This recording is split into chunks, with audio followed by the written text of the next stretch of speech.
প্ৰিয় দৰ্শকসকল, অসমৰ জনপ্ৰিয় অভিনেতা দীপজ্যোতি ডেকাৰ সেই ভয়ংকৰ ঘটনাটোৰ বিষয়ে হয়তো আপোনালোক সকলোৱে ইতিমধ্যে গমেই পাইছে।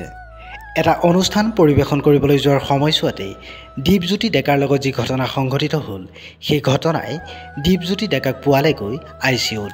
আৰু সেই ভয়ংকৰ ঘটনাটো কোনে সংঘটিত কৰিলে জনাম এই ভিডিঅ'টোৰ মাধ্যমেৰে। গতিকে অনুগ্ৰহ কৰি ভিডিঅ'টো শেষলৈকে চাই থাকিব।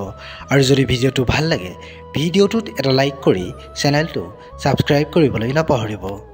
ইউটিউব আৰু ফেচবুকত ভঙা টিভি নামেৰে পৰিচিত সেই ইউটিউব চেনেলটোত খুহুতীয়া অভিনয়ৰ জৰিয়তে সমগ্ৰ ৰাজ্যতে খিতেকাই নামেৰে পৰিচিত জনপ্ৰিয় অভিনেতা দীপজ্যোতি ডেকা যোৱা কেইদিনমান পূৰ্বে মঙলদৈ চহৰৰ সমীপৰ গাঁও বুঢ়াপাৰাৰ চুকত এক অনুষ্ঠান পৰিৱেশন কৰিবলৈ গৈছিল।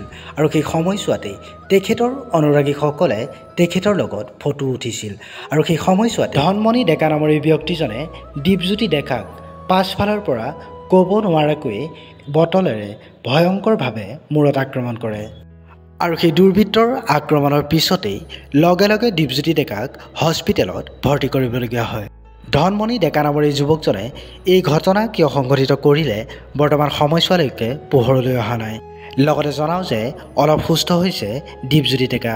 এই ঘটনাৰ সম্পৰ্কে দীপজ্যোতি ডেকাৰ পিতৃয়ে কি ক'লে এবাৰ শুনোৱা হওক। মঙলদৈ আমাৰ গামবুঢ়াপাৰা তাৰপিছতে প্ৰগ্ৰেম শেষ হোৱাৰ পিছত 8টা 7টা এনেকুৱা সময় এটা তাৰপিছতে শেষ হোৱাৰ পিছত কোনোবা দুজনমানে তাৰমানে হেৰি কৰিব আহিলে, এই ফটো উঠিব তাৰ লগত। সেইখিনি সময়ত পিছফালৰ পৰা আহি মাথাত মাৰি দিছে।